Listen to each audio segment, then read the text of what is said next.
sikap hidup seseorang dibentuk oleh keyakinan yang dimilikinya.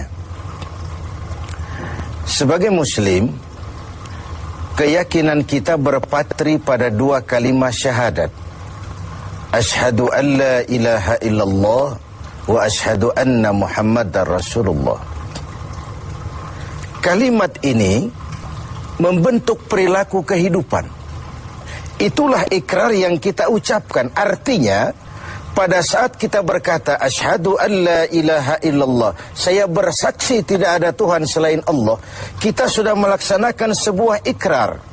Kalau saya yakin tidak ada Tuhan selain Allah, itu berarti saya tidak akan pernah takut kecuali hanya kepada Allah. Saya tidak akan pernah menggantungkan hidup kecuali hanya kepada Allah. Saya tidak akan melarikan persoalan kecuali hanya kepada Allah. Saya tidak akan minta tolong kecuali hanya kepada Allah. Saya tidak akan minta rezeki kecuali hanya kepada Allah. Berurat dan berakar itu di dalam hati, membentuk kepribadian dan mewarnai seluruh langkah kehidupan kita. Di zaman kita fasih betul mengucap dua kalimat syahadat. Tahlil pun lancar. Tetapi konsekuensi dari kalimat itu sering kita abaikan. Apalagi kita sedang berhadapan dengan zaman yang serba sulit seperti sekarang ini. Ekonomi yang belum pulih, lapangan kerja susah, pengangguran banyak, biaya hidup tinggi. Orang mudah mengalami proses pergeseran nilai. Solatnya masih menghadap Allah, tapi kepengen dagangan laris menghadap dukun.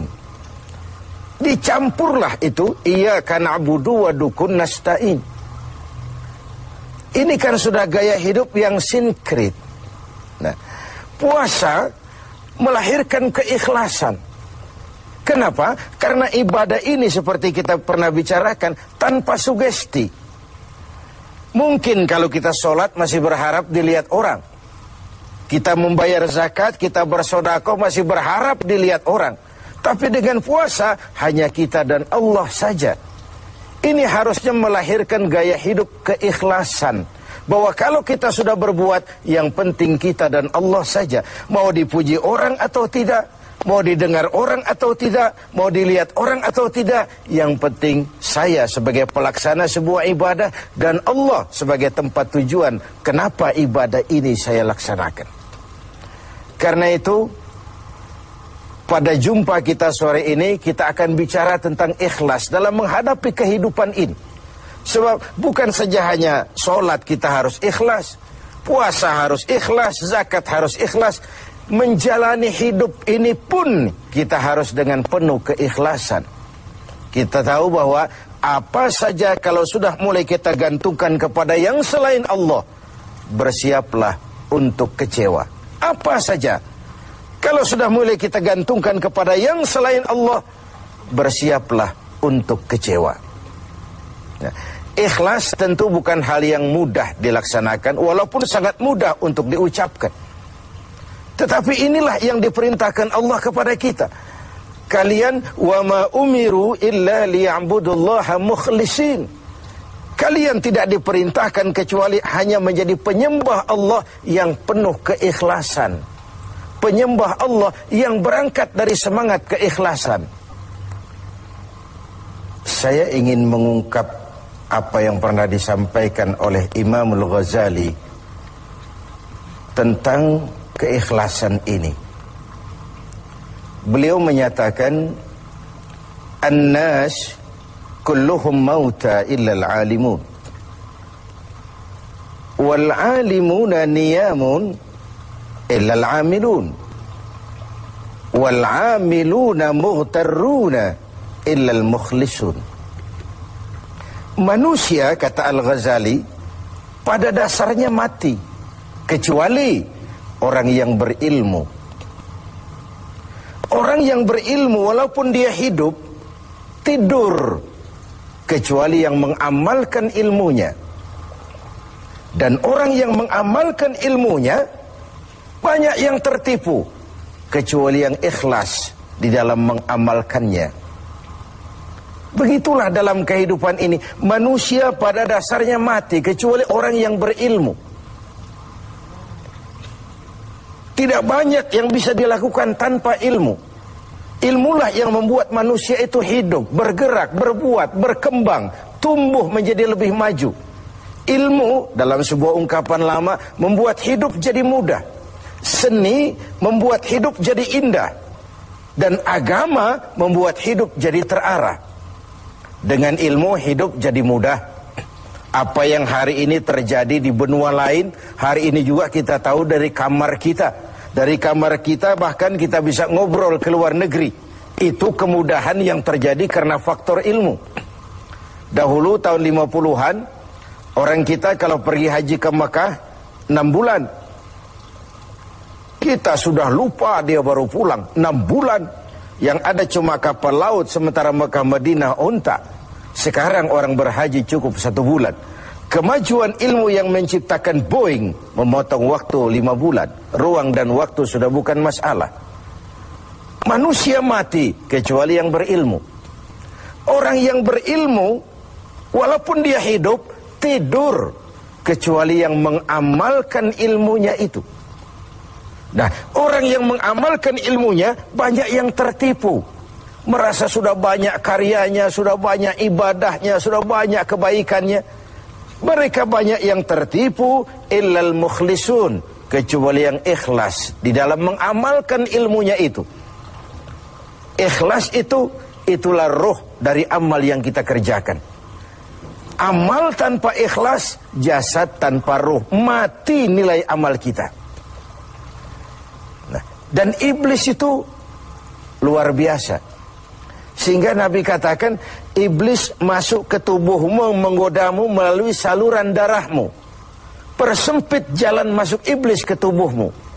Sahabat bertanya, dengan apa ya Rasul? Dengan zikir dan lapar. Saya ingin mengulangi hadis ini. Iblis masuk ke tubuhmu, menggodamu melalui saluran darahmu. Persempit saluran masuk iblis ke tubuhmu. Dengan apa ya Rasul? Dengan zikir dan dengan lapar. Jadi ketika kita melaksanakan ibadah puasa ini, kita mempersempit ruang gerak iblis. Itu makna bahwa kalau datang Ramadan, diikat setan dan iblis itu. Siapa yang mengikat? Ya kita sendiri. Dengan apa? Dengan ibadah puasa. Kita ikat dia, tidak berkutik, memperturutkan hawa nafsu sebagai kendaraan utama si iblis tadi. Jadi kembali kepada soalnya, keikhlasan. Itulah nilai dari amal kita. Nah, iblis datang kepada setiap orang dengan bendera yang tidak sama. Iblis datang kepada orang kaya dengan bawa bendera bakhil. Iblis datang kepada penguasa dengan membawa bendera kezaliman.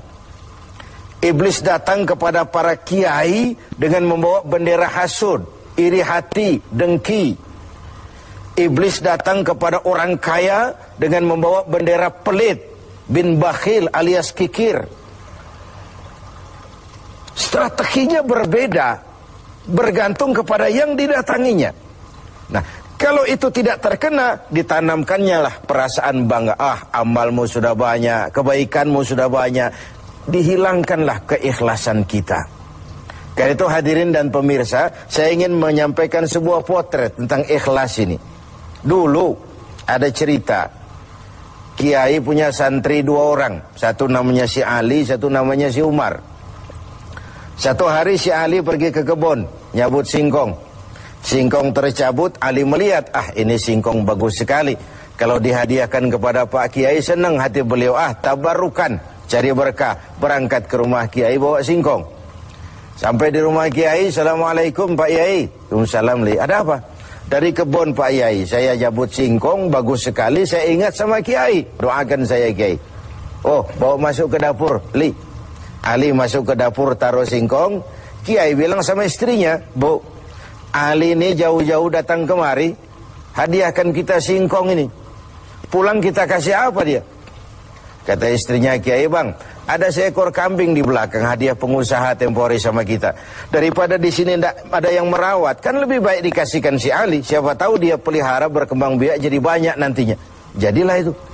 Ali permisi mau pulang, kata Kiai, "Li, saya hadiahkan kau seekor kambing. Peliharalah, mudah-mudahan membawa berkah." "Terima kasih Pak Yai." Pulanglah Ali dengan kambing seekor ini. Di jalan pulang ketemu temannya si Umar. "Dari mana kau, Li?" "Dari rumah Kiai, Umar." "Itu kambing?" "Dikasih sama Kiai." "Kenapa kamu dikasih kambing?" "Enggak tahu, saya datang cuman bawa singkong ke rumah Kiai, pulang dikasih kambing." Si Umar nih otak dagangnya jalan. Kalau Ali saja bawa singkong dikasih kambing, bagaimana kalau saya bawa duren? Jadi mampirlah si Umar ke pasar beli duren 3 buah, dibawalah ke rumah Kiai. "Kiai, assalamualaikum." "Ada apa, Mar?" "Duren Kiai, ikhlas karena Allah, ikhlas Kiai, silakan." "Oh, bawa masuk ke dapur, Mar." Umar taruh singkong taruh duren di dapur. Kiai bilang lagi sama istrinya, "Bu, Umar nih datang bawa duren lebih banyak dari yang dibawa si Ali. Kita kasih apa dia pulang?" Kata istrinya Kiai, "Abang nih kambing seekor pun sudah dikasih Ali, Bang. Sudah nggak ada apa-apa lagi di rumah." "Gitu ya?" "Iya." "Jadi macam mana?" Kata istrinya Kiai, "Begini sajalah, Bang. Ali tadi kan datang bawa singkong. Lalu Umar nih daripada pulang tangan kosong, sudah singkong Ali saja kasihin si Umar." Begitu. "Iyalah." Ya jadilah. Umar permisi mau pamit pulang, kata Kiai, "Mar, ada singkong, kamu bawa pulanglah, saya hadiahkan sama kamu, rebus, mudah-mudahan bawa berkah buat kamu." Pulanglah si Ali bawa singkong nih kan. Jadi ini sebuah potret betapa si Ali yang ikhlas bawa singkong dapat kambing. Umar nih yang punya target bawa duren 3, pulang dapat singkong. Nah, jadi ini sebuah cerita bahwa apa saja kalau sudah kita mulai bukan karena Allah, bersiaplah untuk kecewa. Itu dulu, barangkali adik-adik ada yang akan mengajukan pertanyaan. Silakan. Assalamualaikum warahmatullahi wabarakatuh. Salam. Ustaz Kiai, ada yang saya tanyakan berkenaan dengan ikhlas. Pertanyaannya, bagaimana contoh orang yang ikhlas dalam berbuat? Ya, contoh orang yang ikhlas dalam berbuat. Saya ingin menyampaikan sebuah cerita saja, tapi agak vulgar. Tapi ini agak mendekati ya. Orang yang ikhlas dalam berbuat itu, mohon maaf, barangkali agak mirip-mirip orang yang buang air besar. Ini saudara-saudara, kalau pagi buang air besar ikhlas enggak? Ikhlas kan? Apa pernah ditengok-tengok? Enggak pernah. Apa pernah berharap balik lagi? Juga enggak. Walaupun malam habis makan enak, makan sate, buahnya anggur, apel, besok pagi dibuang ikhlas. Enggak begitu jatuh terus ditengokin, jangan-jangan satenya ini. Enggak, sudah ikhlas, kurelakan di kau pergi. Begitu kira-kira contoh orang yang ikhlas dalam berbuat. Ini maaf ya, contohnya agak vulgar, tapi saya pikir itu yang agak mendekati.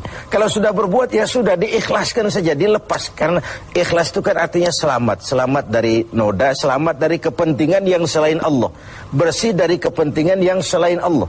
Nah itu yang kita inginkan dalam berbuat. Dan puasa sekali lagi melatih kita untuk menerapkan sikap-sikap ikhlas. Kan kalau sudah kita puasa, yang tahu cuma kita dan Allah saja. Bukan karena ingin dipuji orang, bukan karena ingin disanjung orang, tapi karena melaksanakan perintah Allah berdasarkan keikhlasan.